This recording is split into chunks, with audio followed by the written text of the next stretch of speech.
hidup Anda sudah dirancang dengan sempurna. Puji Tuhan. Puji Tuhan.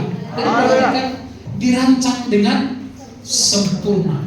Ya, jadi ada namanya master plan atau blueprint atau apalah semacamnya, semacam sebuah kota yang dirancang.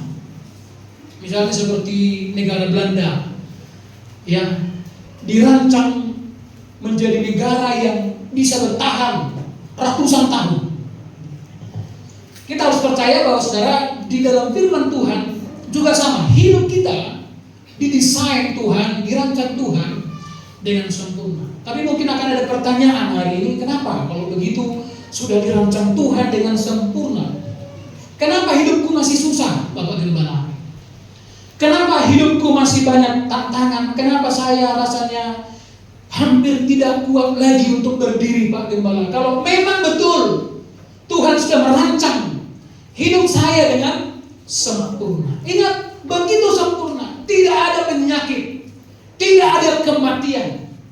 Desain Allah yang pertama kepada manusia yang pertama, tidak ada penyakit, tidak ada kematian, tidak ada masalah. Kita harus percaya bahwa, perhatikan, tidak ada sesuatu yang buruk yang berasal dari Tuhan.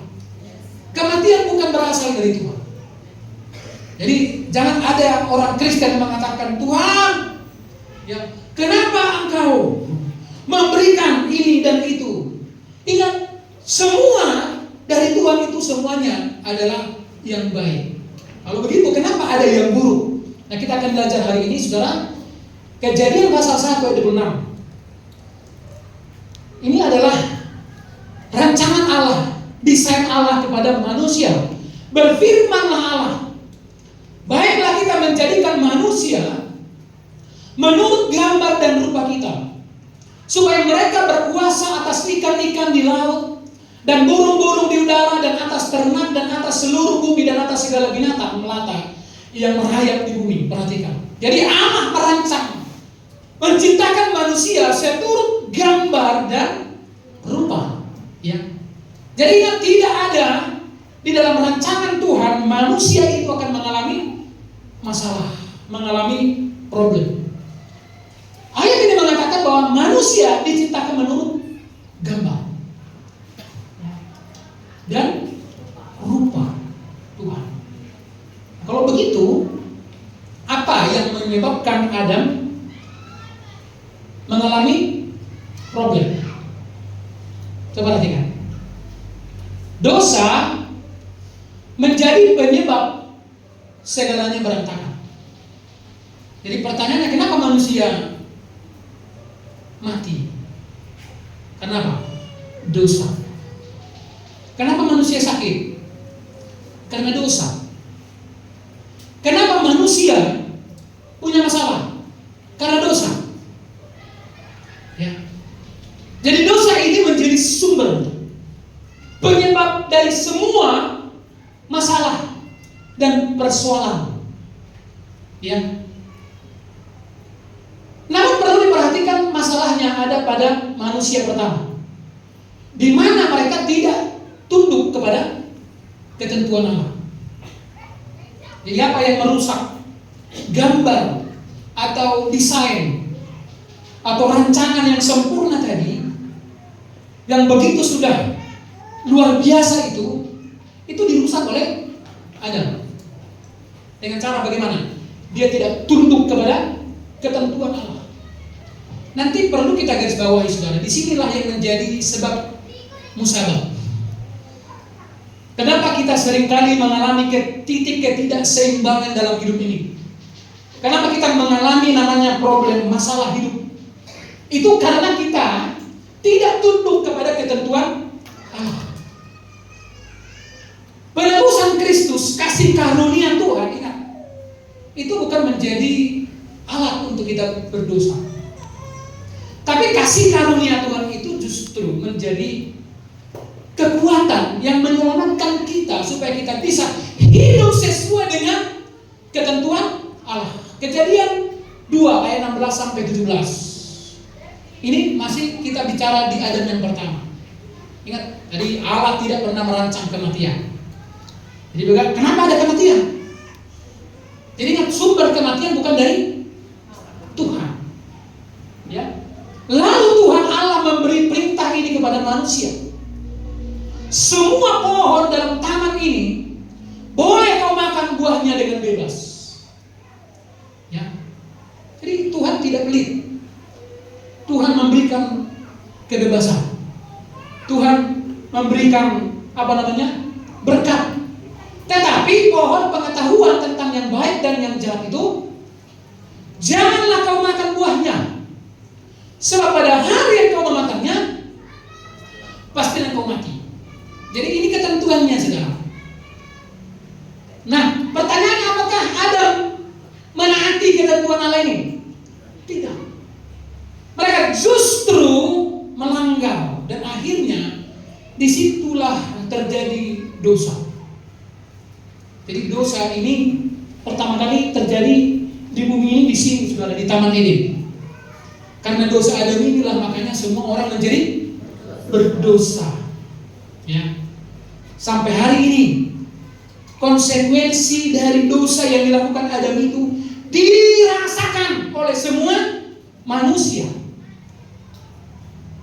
Nah, pasca manusia berdosa, sesudah manusia berdosa, perhatikan, apakah rancangan Allah itu tetap berjalan? Tetap. Ya.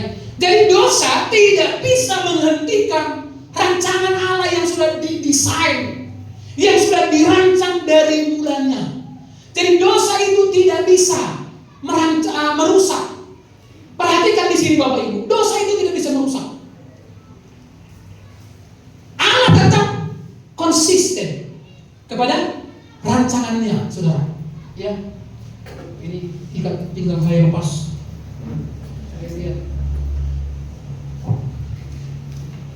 Pasca manusia berdosa, Allah tetap mempertahankan rancangan atau blueprint manusia itu dengan sempurna. Tetap. Jadi Allah tidak langsung ngambek. Jadi begitu manusia sudah melawan Tuhan, dia nggak langsung, sudahlah, mati-matilah kalau itu, tidak. Allah tetap pada rancangannya. Tapi ada syaratnya, saudara. Di Taman Eden ada syaratnya. Allah memberikan mereka kebebasan, semua bisa kau nikmati. Tapi Tuhan mengatakan yang satu itu. Nah, seringkali kita manusia begitu. Misalnya dari 100, Tuhan kasih kita kebebasan 99. Hanya satu yang diminta Tuhan. Tapi cenderung kita apa itu? Melawan. Ya. Ingat, tidak akan ada hidup yang baik kepada orang yang tidak baik. Apakah Allah mengasihi orang berdosa? Pak Pendeta, yes. Ya. Tetapi dengar, kasih Tuhan tidak akan pernah bisa dinikmati oleh orang yang tidak baik hidupnya. Itu sama seperti suami istri. Kalau hanya satunya yang mencintai, sementara satu lagi tidak mencintai, maka mereka tidak akan bisa menikmati yang namanya cinta. Betul nggak kira-kira? Jadi harus saling mencintai. Karena hanya orang yang mencintailah yang bisa menikmati dan merasakan cinta. Itu sama dengan hanya orang yang baiklah yang bisa menikmati dan merasakan kebaikan. Kalau dia orang jahat, namanya dia sudah jahat, dikasih yang baik pun gak bisa dia nikmati. Itu sebabnya, saudara, tetap ada syarat. Di Taman Eden ada syarat. Artinya rancangan Allah yang sempurna itu dengan catatan semua bisa kau makan. Dengan Allah punya gambaran atau rancangan atau desain yang sempurna tentang hidup kita. Amin. Tentang kesehatan kita, tentang keuangan kita, Allah sudah merancang. Tapi seringkali, saudara-saudara, di dalam perjalanan hidup kita, ya, hidup kita tidak sesuai keuangan kita tidak kita jalankan sesuai dengan ketentuan Tuhan. Dunia ini saja ada ketentuannya. Saya suka lihat sekarang petani-petani durian. Ada seorang teman pendeta di Jambi, pengusaha durian montong. Bayangkan kalau nanti berhasil sampai dibuat perhitungan itu bisa sampai puluhan M hasilnya. Tapi sudah tahu, satu durian montong tadi pagi saya lihat, untuk bisa dia berbuah maksimal, satu batang durian montong itu membutuhkan biaya 7 sampai 14 juta. Petani sawit tidak akan pernah maksimal. Ini kan ada Pak Amang Purban dari PT Penempat. Kenapa PT Penempat itu sawitnya bagus-bagus? Nanti kalau saudara jalan ke Palembang sana, itu beda. Sawit swasta atau sawit pribadi dengan sawit PTPN, itu gemuknya langsung beda, saudara. Karena orang PTPN itu punya ahli, mendatangkan ahlinya. Ya, dipupuk itu. Ini kan seringkali kita meminta durian kita berbuah maksimal kan pernah dipupuk. Ini bukan Taman Eden. Anda berdoa pada Tuhan, tolong padi saya ini supaya lebih daripada orang. Ini nggak pernah dipupuk. Ada beberapa batang kami tanam karet kami di kampung sana. Dan sekarang sudah sepertinya mulai gasol, karena mulai dia lahir sampai sudah mau mati nggak pernah dipupuk. Ingat, ini hukum dunia. Perlu ada keseimbangan. Makanya tadi anak-anak kita disuruh nyanyi bahasa Inggris. Walaupun tadi sebagian seperti mengalang garung namo. Nanti liturgi mereka sudah dibagi tadi. Itu ada bahasa Inggrisnya. Orang tua dukunglah. Jangan malah gini. Banyak kan minta di sini, di sana. Banyak orang tua enggak justru begini. Ini luar biasa. Memang gimedisiono kok saya bahasa Inggris.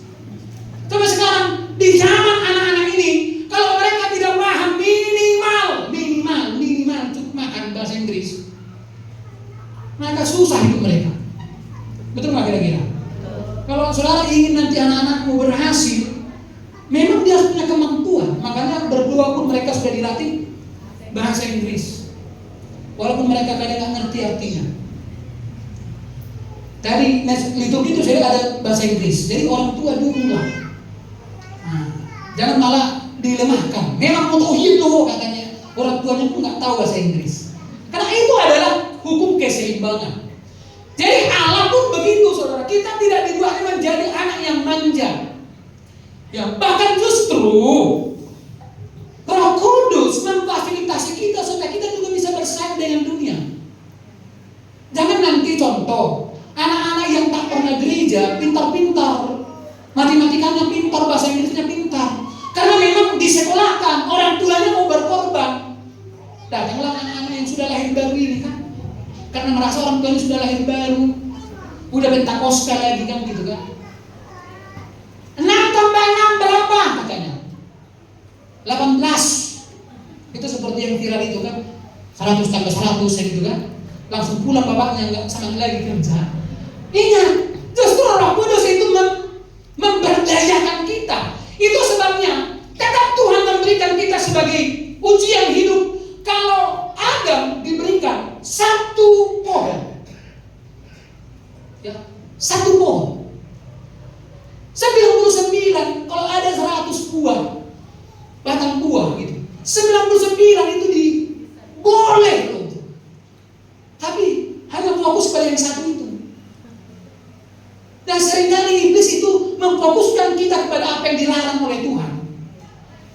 Dan disinilah makanya iblis tahu cara menggagalkan kita supaya tidak sesuai dengan gambar Tuhan itu, dia tahu. Jadi apa syaratnya ini, saudara? Yeremia pasal 29 ayat 11 sampai 14. Sebab aku ini sesudah manusia berdosa. Tadi kan sebelum manusia berdosa, Allah merancang dengan sempurna. Sesudah manusia berdosa, Allah tetap konsisten. Gambarnya itu tetap dijalankan. Rancangannya itu tetap berlaku. Itu makanya dalam kitab Yeremia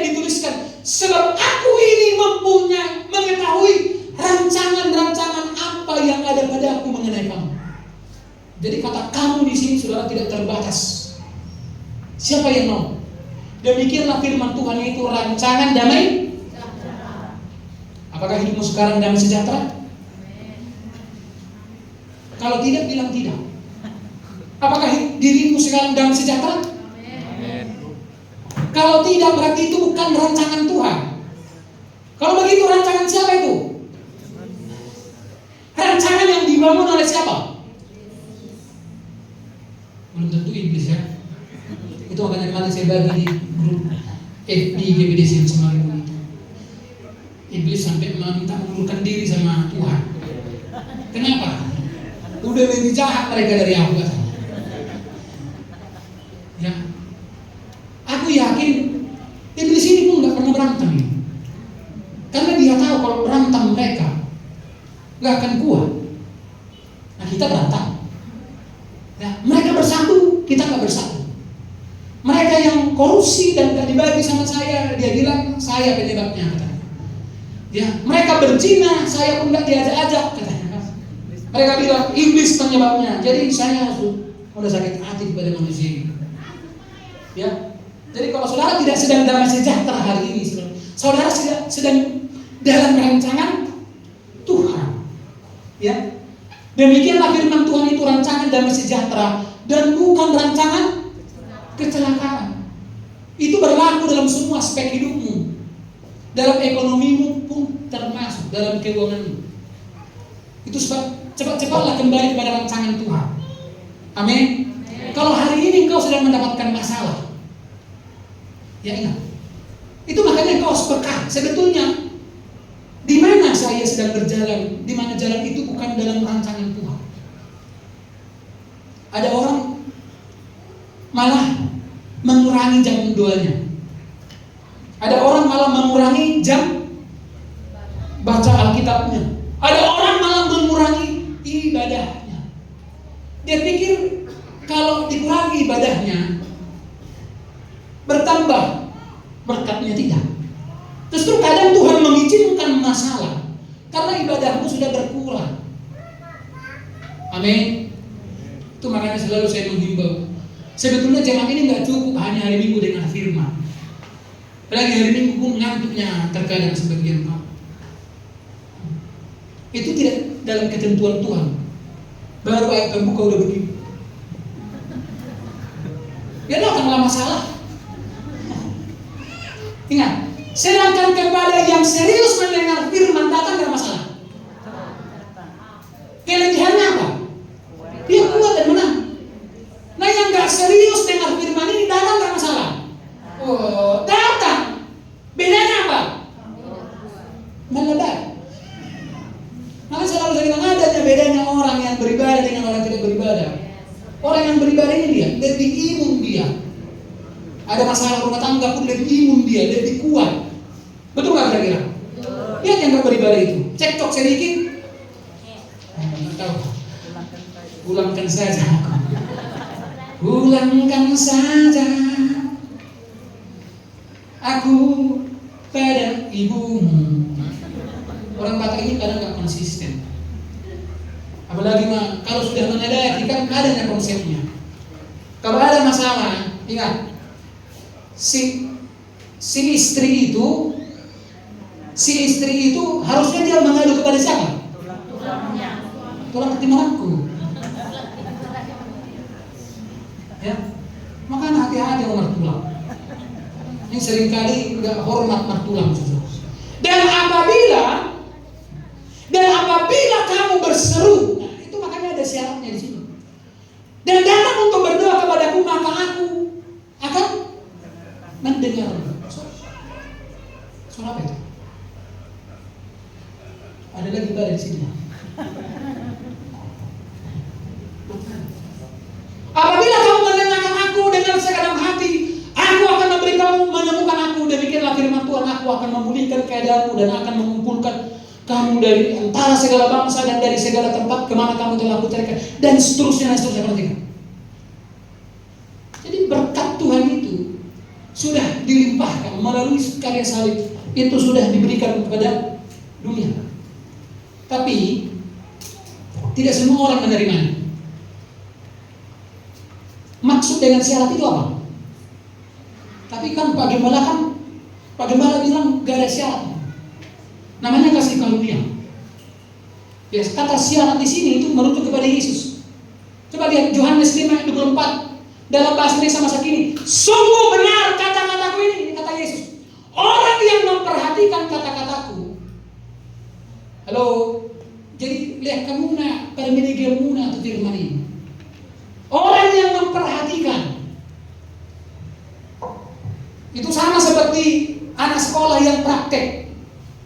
Kayak si Delia sekarang kan PKL kan? Maka perhatikan bagaimana cara membuka ban. Bagaimana pengatama STM lain buka juga laku foto. Tapi apa cita-cita aku pengen jadi seorang pengusaha. Ya, aku pengen nanti begini-begini. Saya tidaknya dasar-dasarnya tahu kan, walaupun tidak ahli, kan nggak harus ahli. Nah sekarang kan si Daniel waktu dia PKL dia harus memperhatikan. Waktu mengganti oli, oh caranya begini. Jadi waktu berkhotbah pun saudara perhatikan. Kasih telinga terbaikmu. Amin. Menang sambil parangan-angan, berbenting dicatat di dalam hatinya. Nanti udah pulang direnungkan lagi saudara. Ya, direnungkan lagi. Sungguh benar kata-kataku ini. Orang yang memperhatikan kata-kataku dan percaya kepada Dia yang mengutus aku. Apa ini? Mempunyai hidup sejati dan kekal. Kata hidup sejati ini firman-Nya Zoe. Itu yang dimaksud dengan bukan hanya sekedar hidup. Karena entok pun hidupnya entok. Gara-gara entok inilah kemarin Facebookku hampir diblokir. Aku ajukan protesku tadi malam ke Facebook. Kenapa? Setelah diperiksa, saya cuma bilang entok itu kalau nggak jantan ya betina, mana ada entok bencong. Marah Facebook. Saya marah juga sama Facebook kan akhirnya tadi malam 1 jam kemudian mohon maaf lagi kirim surat. Ternyata teknologi kami salah katanya, baik karena teknologi mereka salah. Entok pun hidupnya itu. Apa bedanya hidupmu dengan hidup entok? Coba. Kadang entok itu lebih bahagia daripada kita kan? Kaya dia, punya segala-galanya. Itulah yang kita kejar, yang dia punya. Coba lihat, mohon maaf, guguk anjing itu pun punya kehidupan. Tapi kehidupan yang dijanjikan Tuhan itu adalah kehidupan sejati. Loh, kehidupan sejati itu maksudnya Pak Gembala di mana? Di sana atau di sini? Di sini dan di sana. Amin. Amin. Dia memberikan soal life. Hidup kita nggak hanya berputar di situ-situ aja. Bila pagi, kapanlah? Malam. Bila malam, kapanlah? Itu namanya kehidupan entok. Kehidupan kita enggak semacam itu. Begitu pagi kita bersemangat. Amin. Haleluya. Haleluya. Ia tidak akan dihukum. Ia sudah lepas dari kematian dan mendapat apa artinya kematian di sini? Thanatos. Nah ini yang enggak dipahami oleh orang. Itu sebabnya sekarang kekristenan ini kan menjadi perdebatan. Enggak jelas. Tuhan kalian beranak. Masa Tuhan beranak? Dia enggak mengerti konsep. Ya. Konsep keselamatan di dalam kekristenan, di dalam Alkitab berbeda di agama lain.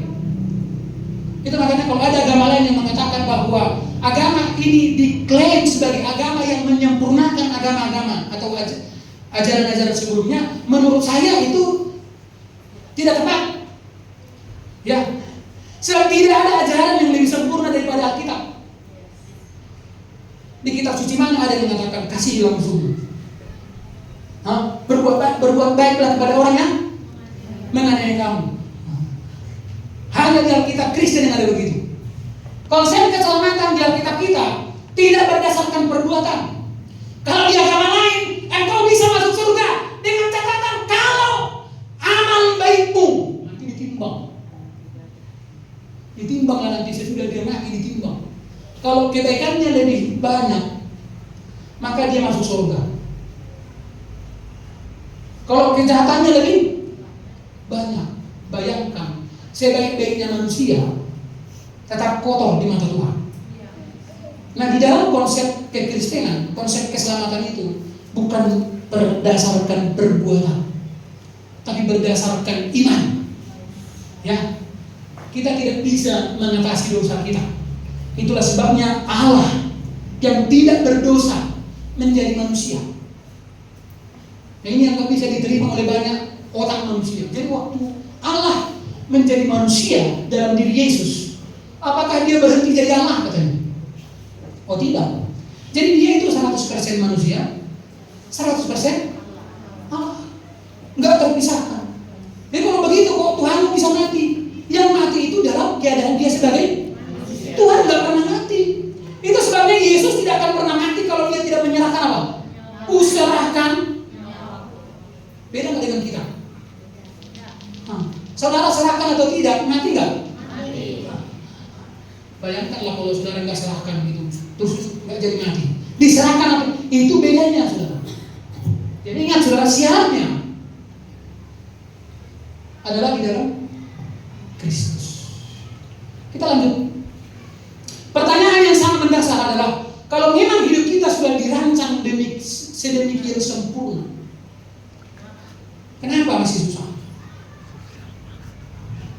Ada di sini yang susah?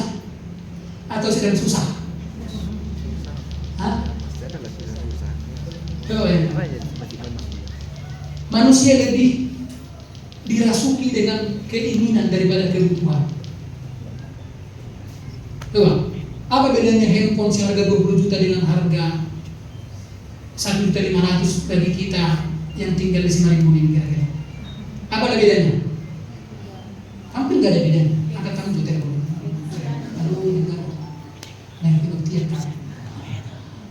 Jadi kenapa masih susah Pak Gembala?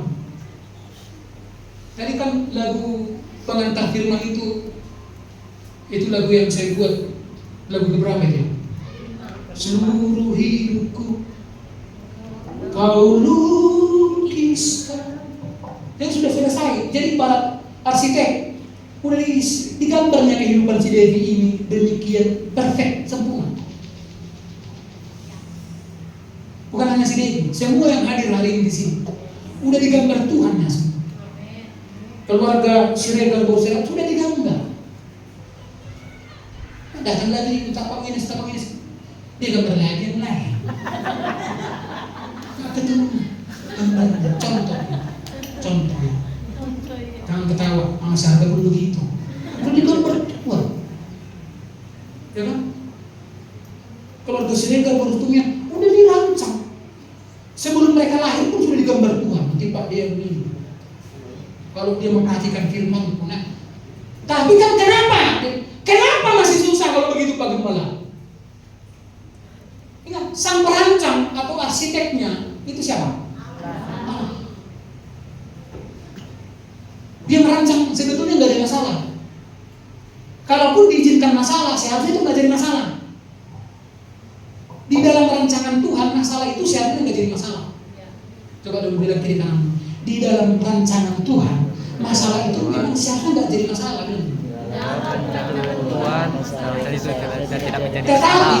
Tetapi di dalam rancanganmu bilang. Dalam rancanganmu. Yang nggak masalah pun jadi masalah. Nggak masalah pun jadi masalah. Apa lagi masalah bilang begitu? Masalah.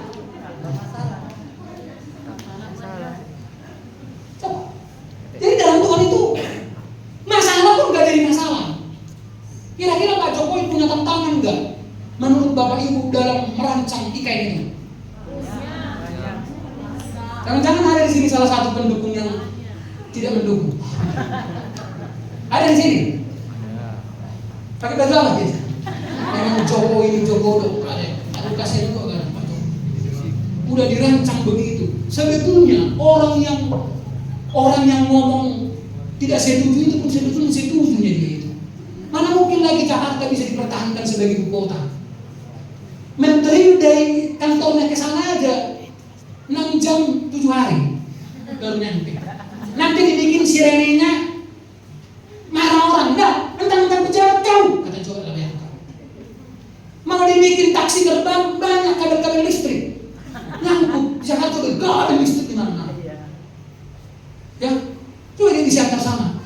kabel Telkom, kabel PLN, kabel ini, kabel DPD 155, semua kabel-kabel. Coba bayangkan. Jadi dibangunlah, dikonseplah IKN. Ada tantangan.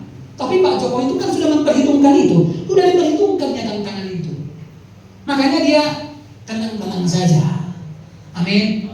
Di dalam rancangan Tuhan itu bukan berarti gak ada masalah. Jadi siapa arsiteknya? Allah di dalam Kristus telah merancang, menggambar semua hidup kita dengan sempurna. Dia sudah buat gambaran. Misalnya kota pematang siantar. Kita berdoa supaya nanti duduklah wali kota yang betul-betul bisa mendesain. Ya, jangan nanti hanya 2 jam hujan datang udah banjir. Di mana gorong-gorongnya? Kenapa Belanda yang di bawah laut nggak pernah banjir? Dari Siantar, kalau mau ke laut kita berapa jam? Harus coba lihat. Harus ada konsep kota pematang Siantar harus bisa digunakan 200 tahun ke depan tanpa harus mengubah ini. Ada master plan, ada gambarnya. Gorong-gorong di sini, tempat fasilitas umum di sini, dibuat gambarnya. Sehingga nanti Siantar ini kalau dipimpin wali kota yang benar-benar visioner, 40 tahun ke depan pun nggak macet-macet kota Siantar ini. Kalau cuman wali kota Sontoloyo yang nanti yang memimpin, coba deh. Sekarang kalau misalnya di musim hujan, merasakan yang punya mobil mengantar anak sekolah, diuji kesabaran. Kita membutuhkan Roh Kudus 2 kali lipat. Siantar ini udah macet total. Kenapa nggak didesain dalam jangka? Tuhan sudah mendesain jangka pendek, jangka. Jadi siapa tadi arsiteknya? Yang membangun siapa? Halo, Tuhan yang menggambar, yang membangun siapa? Nah, disinilah seringkali kita nggak kerja sama. Ya, arsitek sudah kasih begini, nanti pintunya di sana, kita bikin pintunya dari atas. Bayangkanlah, ada rumah pintunya di atas. Capek nggak? Capek nggak? Nah itu yang sedang kau rasakan hari ini. Lantai 3 yang kau buat di lantai 1. Coba bayangkan, lantai 3 di mana? Di lantai 1. Coba bayangkan, masa gunetanlah semua. Jarak dari WC ke kamar mandi 2 km. Bayangkan, artinya apa? Kita tidak membangun sesuai dengan master plan, sesuai dengan blueprint, sesuai dengan desain Allah. Itulah yang menyebabkan hari ini kita sering ada gunanya sama Tuhan. Tong dengaran Tuhan. Gak ada gunanya sama Tuhan. Engkau merasa hidupmu sama. Kenapa? Karena memang sama. Bedanya Anda hanya seringkali duduk di gereja ya dengan firman. Dilakukan enggak? Enggak, ya sama dengan yang di luar sana kan. Yang enggak bergereja itu pun kan enggak dilakukannya. Bahkan ada orang enggak bergereja malah lebih takut dia sama Tuhan. Bayangkan, enggak cukup hanya hadir di sini. Itu selalu saya pernah katakan, iblis enggak akan melarangmu menjadi jemaat yang setia. Tapi dia akan mulai menghalangimu untuk menjadi jemaat yang bertumbuh, yang mengerti tentang desain Allah. Jadi yang membangun itu kita. Haleluya. Bangunlah dengan baik. Amin. Karena ini menyangkut dirimu. Makanya sering saya katakan, ketika kau memberi persembahan, jangan sepelekan. Saya sering sampaikan dari altar ini, setiap persembahan itu akan kembali kepada dirimu sendiri. 99 Tuhan kasih. Nikmati. Yang satu itu pun tetap kita Allahku, Sapato, dan guru Simarang.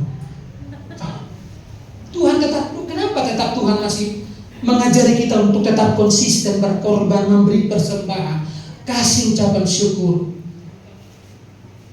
memberikan, mengembalikan bersepuluhan segala macam. Ini seringkali kan itu hukum Daud tua itu hukum alamnya. Bahkan sering saya katakan orang-orang Tionghoa kalau memberikan persembahan kepada nenek moyang, kepada orang yang dia hormati, katakanlah kepada leluhurnya, lomo yang paling besar, sangkis yang paling mahal, apalagi apel, roma lapata, napura, kompil, komodo, ini hanya satu orang. Nah, opung memang. Sebab ada mutu na hasangabon, hagabiyo, hamra. Coba, turun nih terbalik. Kenapa? Ada konsep. Paulus mengatakan begini, apakah kita sudah membangun sesuai dengan gambar, rancangan atau blueprint dari Allah?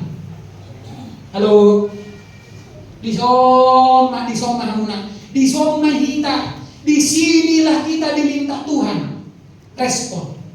Itu makanya agak sering kali tersinggung aku kalau bilang haleluya dan elusiamu. Haleluya. Haleluya. Ini gak kuat ini.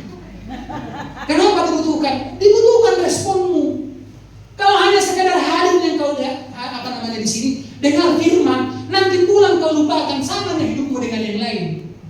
Sama, yang gak beribadah itu pun sama. Bedanya apa? Bedanya adalah kita dengar firman dan mulai lakukan. Walaupun ketika kita melakukan firman itu mengganggu kepentingan kita. Contohnya Kota Medan.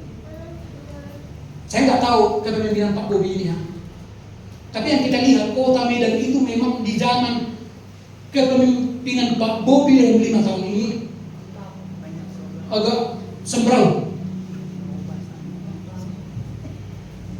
Kenapa sembrau saya ini? Sembrau bukan negatif. Karena memang Kota Medan itu dibangun bisa-bisa. Dibangun sana, dibangun sini.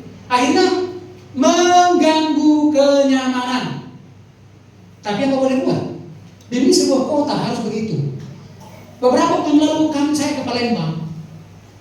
Di Palembang itu di mana-mana macet. Anda tahu Palembang itu sudah punya LRT. Jadi nanti pembangunan itu kereta api itu dari kemana-mana bisa loh. Sampai ke dapur orang bisa. Karena kadang dari samping ruko itu dia tinggal naik dari situ aja cuma lompatannya. Waktu udah gitu loh. Memang taruhannya nyawa. Kemana-mana macet tuh. Saya tanya pada orang Palembang, kok di mana-mana macet? Ya karena memang Palembang sedang dibangun. Ketika Allah membangun dirimu, kenyamananmu udah pasti kau gedekan. Halo. Jadi jangan cuma cari nyaman. Di GBD sini nggak punya orang AC. Saya ambil berarti masih menteri kita. Saya baru AC. Durung 2000 mau Terang masih Pak Gembala.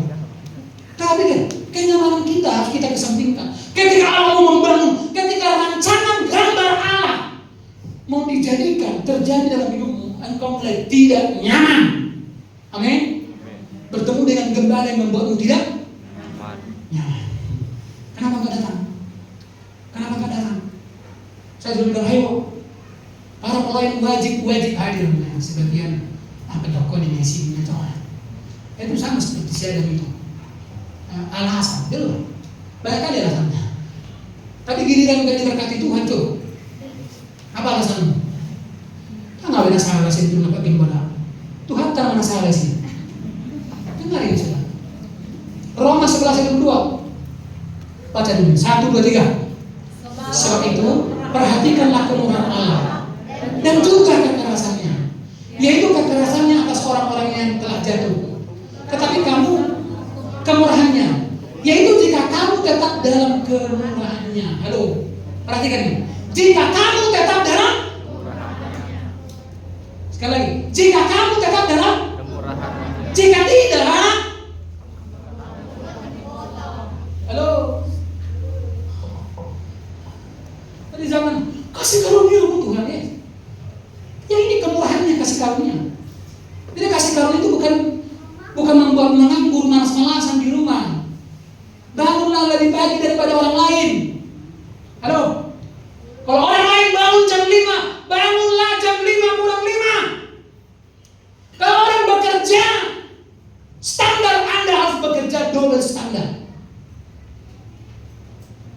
Haleluya. Haleluya. Puji Tuhan. Haleluya. Kalau tidak, nanti sudah kamu pun akan dipotong. Lanjut, ini yang terakhir. 1 Korintus 3:10 ayat 17. Ini Rasul Paulus mengatakan, sesuai dengan kasih karunia Allah yang dianugerahkan kepadaku, aku sebagai seorang ahli bangunan, kata Paulus. Dia ahli bangunan. Dia adalah desainer, arsitek, diberikan Tuhan dia karunia. Yang cakap telah meletakkan dasar dan orang lain membangun terus di atas. Jadi harus seperti dasar yang sudah diletakkan Rasul Paulus. Ayat 11. Tetapi tiap-tiap orang harus memperhatikan. Halo jemaat GBD Sion, harus memperhatikan bagaimana jemaat GBD Sion Simarimbun harus membangun di atasnya. Jangan suka-sukanya. Kalau yang digambar itu L, teruskan aja L. Ini sudah digambar L, pondasinya, dibuatnya T. Akhirnya jadi T. Ya, udah digambar M, udah digambar B, Boston. Dan si Boston ini coba.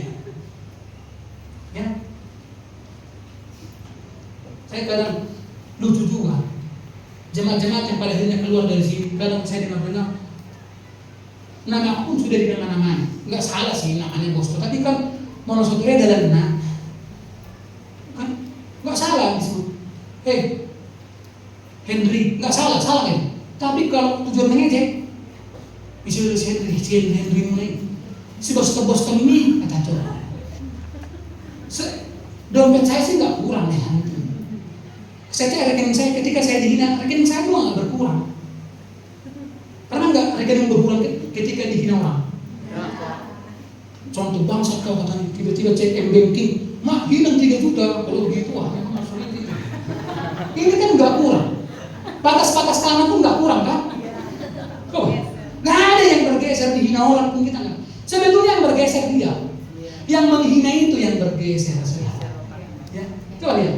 Orang yang memperlakukan orang lain secara tidak baik, yang tidak baik itu akan kembali kepada orang yang melakukan yang tidak baik itu. Pangalah tay itu kita loh mesti matul. Ya, saya sering dengar itu.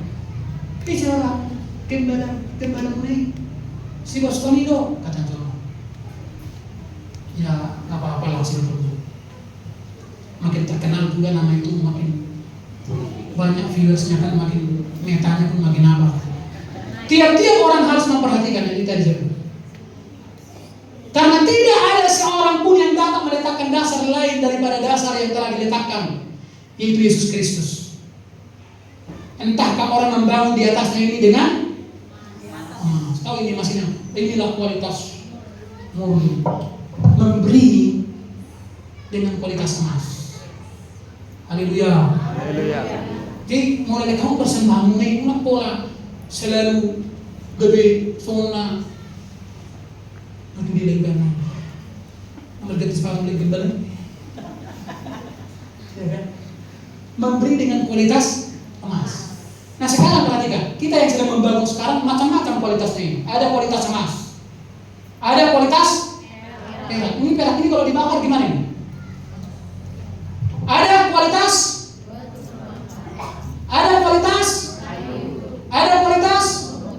atau enggak. Jadi jemaat GBD Sion Simarimbun motivasinya di sana materi waktu ini ada emas, ada perak, ada permata, ada hau, ada raba-raba, ada durame. Tahu durame? Nah, nanti kita lihat. Sekali kelak pekerjaan masing-masing orang akan nampak. Karena hari Tuhan akan menyatakannya, sebab ia akan nampak dengan api. Dan bagaimana pekerjaan masing-masing orang akan diuji oleh api. Nah, dengan menguji api. Itu makanya pelayananmu diuji Tuhan. Amin. Kan sering doa melayani Tuhan. Ini gudang dolan sampah laku diuji Tuhan. Karena kalau engkau melayani dengan kualitas kayu, terbakar enggak? Terbakar. Kalau engkau melayani dengan kualitas jerami, terbakar enggak? Jika pekerjaan yang dibangun sesuai seseorang tahan uji, ia akan mendapat upah. Berarti tahan uji itu apa? Emas. Jika pekerjaan terbakar, kamu durane, raba-raba, hau-hau,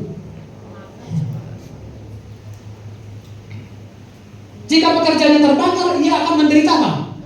Kerugian. Tetapi ia sendiri akan diselamatkan, tapi seperti dari dalam oke, ngaku kosong lebih. Selibun di mana kadang ada lebih. Apa namanya? Bulu mata sudah nggak ada. Mau nggak bau di itu. Disuruh gue benar nggak? Waktu matuk benar.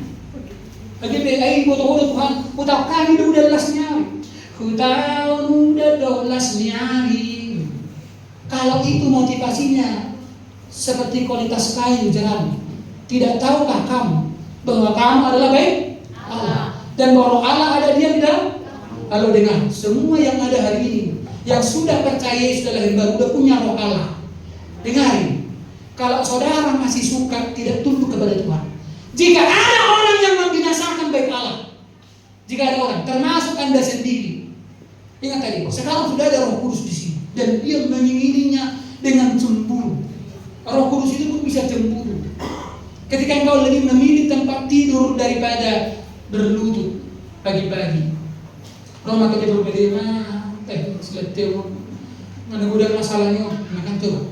Udah banyak masalahnya, tapi dia lebih mencintai bantalnya daripada dia cemburu. Sebab baik Allah, jadi jika ada orang yang membinasakan baik Allah, maka Allah akan membinasakan dia. Sebab baik Allah adalah kudus dan baik Allah itu ialah sampai di sini sudah. Boleh sebentar. Perhatikan. Jadi gambar Allah itu sudah selesai. Siapa tadi yang merancang? Yang menggambar siapa? Sendiri. Yang membangun siapa? Kita. Jadilah menjadi seorang ahli bangunan cakap. Amin. Amin. Kiri na Tuhan. Kanan. Kanan ina. Molo jongkong ina. Molo duduk katanya. Duduk. Tahan. Boleh na? Leang. Bagi boleh na? Ada Tuhan. Biar mesti kita tepung sama Tuhan. Tidak akan ada mujizat. Dalam keuanganmu pun sudah digambar Tuhan yang sedemikian sempurna. Amin. Amin. Jadi jangan lagi gambar yang lain. Puji Tuhan. Tundukkan kepala. Saya undang para pelayan